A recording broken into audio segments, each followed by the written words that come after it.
Bienvenue au 29e entretien de Belay au pays de Brie-à-Savarin. Cette année, 9 octobre 2015, Budget TV est présente sous les Halles à Belay pour le pôle cuisine animé par le chef Sylvain Cochet.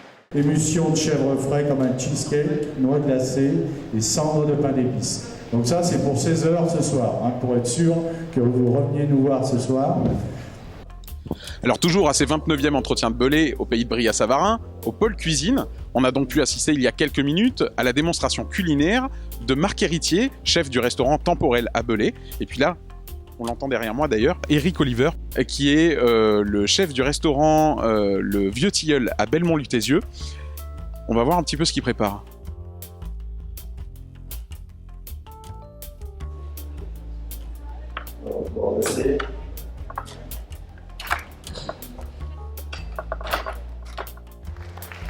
Avant de passer à la dégustation, donc Eric Oliver, restaurant Le Vieux Tilleul à Belmont-Lutézieux. Donc il va vous faire des petites portions, parce que le public est nombreux, et on va faire une dégustation. Merci encore. Un petit dernier mot, Eric? Non, ça a été un vrai plaisir. Merci à vous de m'avoir invité, et puis à l'année prochaine.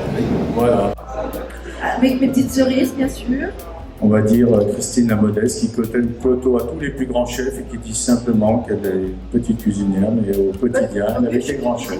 Voilà.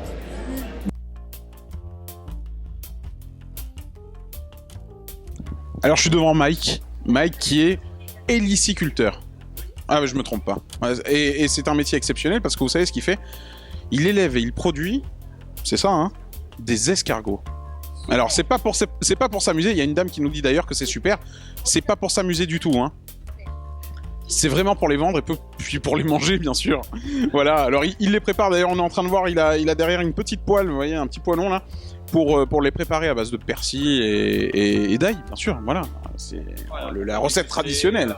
Aux gens pour découvrir mes produits. Et donc, comment ça se passe, la production et l'élevage? Est-ce que c'est compliqué à mettre en place? Alors, c'est compliqué si on sait pas faire, si on sait pas s'y prendre. Après, il y a deux lycées agricoles où on peut apprendre à élever des escargots. Ça demande beaucoup de rigueur et puis de surveillance essentiellement sur l'escargot. Il faut être aussi passionné par ce métier pour pouvoir produire des produits de qualité à ses clients. Voilà, mon métier, moi, c'est producteur, cueilleur, transformateur de plantes. Donc, je suis en Savoie. Donc, je cultive une vingtaine d'espèces et je ramasse une quinzaine d'espèces que je transforme après à la ferme en sirop, des petits pestos, des aromates, des tisanes. Vous faites carrément des sirops de plantes, quoi. C'est vous faites de la suze. Alors, c'est des sirops. Il n'y a pas d'alcool dans les sirops. En fait. Il n'y a pas d'alcool. Non, je sais bien, mais c'est comme la suze, on va dire. Voilà, c'est le même principe. C'est le même principe. Voilà, c'est une infusion comme une grosse tisane, une tisane un peu concentrée. Très sucré. Ah, ça reste un sirop. Ça reste un sirop, voilà. C'est sucré, ouais, tout à fait, ouais. J'imagine que c'est pas mauvais, ça. Je vais pas vous dire le contraire. Ah oui, mais on a bien envie d'en avoir, nous. Je vais vous faire goûter. Ah ben on veut bien. Allez, c'est parti. On va avoir un petit sirop. Qui veut du sirop? Roger, Gonelli. Allez, un petit sirop. Un sirop de quoi? Un sirop de quoi, Roger? De framboise. De framboise. Un petit sirop de framboise pour Roger. Et allez, on va mettre une tournée générale pour les trois. Ça va aller. On va pas vous faire sortir la totalité des sirops. Ça, c'est de la plante cultivée, la framboise. Hein. C'est de la plante cultivée, vous dites? La framboise, je pourrais la ramasser en sauvage. Hein. C'est une plante sauvage, mais je la cultive, moi. Voilà. Mais vous la cultivez, vous, quand même. C'est vraiment du produit local. Et vous êtes à quel endroit exactement? Je suis à Meaux, entre Serrières et Seyssel, donc côté Chautagne. Donc c'est au nord du lac du Bourget. Voilà. On voit où c'est, il n'y a pas de problème. Ah voilà, les petits verres arrivent, attention. Merci. Ah, ça va être compliqué pour parler aux gens après. Allez, à la tienne.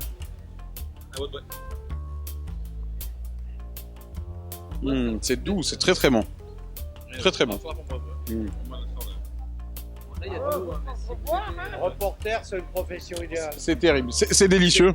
Voilà. Et c'est la profession idéale. Formidable. C'est vrai. Mais tant que c'est de la framboise, ça va?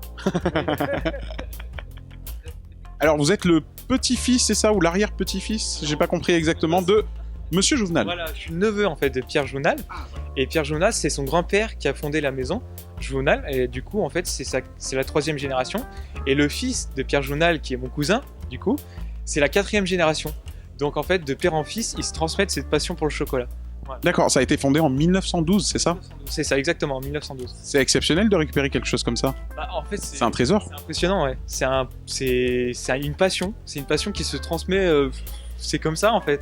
C'est inné, en fait. Alors, vous avez même créé un musée. Un vrai musée du chocolat. C'est ça, bah, c'est Pierre Jonal qui l'a fondé. C'est un musée où bah, justement on explique tout sur le chocolat parce qu'on s'est rendu compte que le chocolat c'est un produit qu'on côtoie tous les jours mais que c'est un produit qu'on connaît pas forcément. Qu'on connaît pas si bien.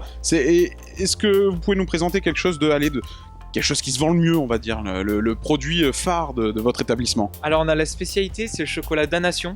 On l'a appelé Damnation parce qu'en fait il a une petite effigie de Berlioz parce qu'on vient de la Côte-Saint-André. La Côte-Saint-André c'est la ville natale d'Hector Berlioz, le grand musicien. Et c'est une recette qui a été créée par le père de Pierre Jonal, donc la deuxième génération. Et du coup, c'est une vieille recette, mais qui marche toujours. C'est à base de noix, praliné aux noix. Du coup, la noix, on a beaucoup de noyers dans notre région. Voilà, c'est C'est normal de faire ça ici. Voilà. Et alors, qu'est-ce que vous faites? Saveur de miel, je vois du pain d'épices, je vois des madeleines. Vous faites quoi exactement? Alors, Tout à base de miel. Voilà, tous mes produits sont à base de miel. Je suis associée avec un apiculteur dans le Jura. Donc, je travaille avec le miel du Jura et moi, je transforme son produit. Donc pain d'épices, 100% miel, donc 58% de son poids est au miel. Et je fais des madeleines au miel, qui est unique dans la région, puisqu'on est les seuls à faire des madeleines au miel. Voilà.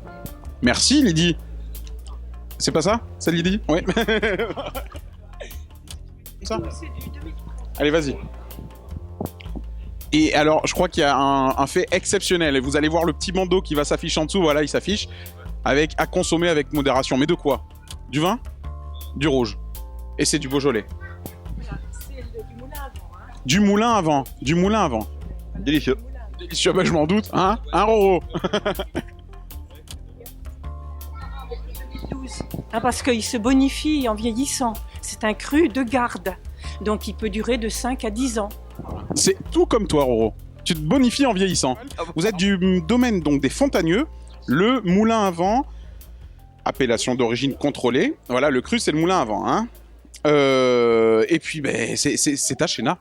Voilà, donc c'est la région et on est fiers de vous représenter ici. Bonjour Antonin. Bonjour. Donc vous êtes de l'association Eliante qui s'occupe du développement durable, c'est ça? Exactement, donc on travaille sur tout le département de l'Ain, sur les questions énergétiques, développement durable, pour conseiller les particuliers notamment. D'accord, et aujourd'hui vous proposez quoi? Je vois plein de jeux, vous travaillez avec le Civom du Bas-Bugey, c'est ça, je me trompe pas? Exactement, donc aujourd'hui on a amené notre roue de la fortune à nous pour sensibiliser les gens sur les questions d'alimentation et de déchets. Très bien, on peut jouer? Allez, on va jouer, c'est parti. Comment ça se passe? On tourne la roue et on essaie de répondre à la question. Donc je vais tourner la roue alors.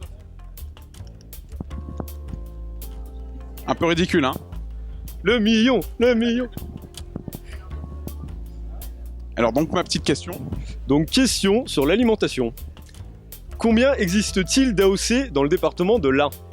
3, 5 ou 7? Ça va, c'est version carrée, c'est ça, sur France 2, c'est ça? Allez, on va dire 3, 5 ou 7, c'est ça?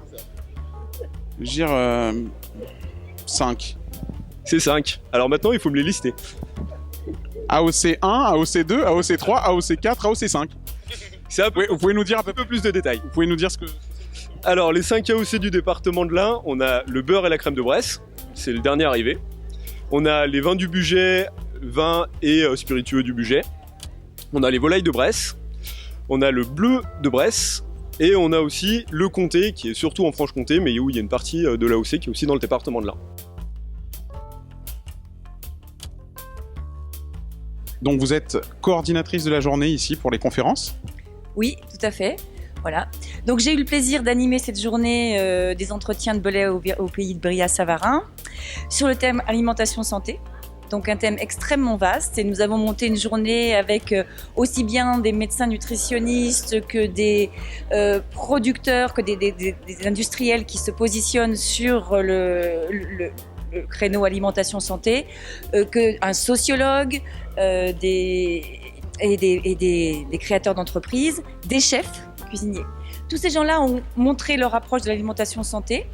Finalement, tous ces intervenants de disciplines extrêmement diverses ont convergé vers cette notion-là de respect de soi-même, de respect de son alimentation et de plaisir.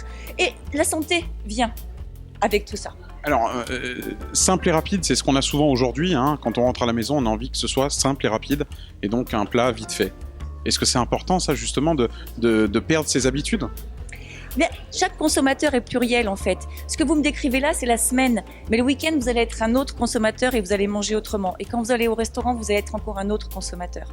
Donc déjà, c'est très important de voir que nous sommes tous pluriels et qu'il y a une complémentarité de la différente façon dont nous allons manger. Donc oui, vous allez manger rapide la semaine.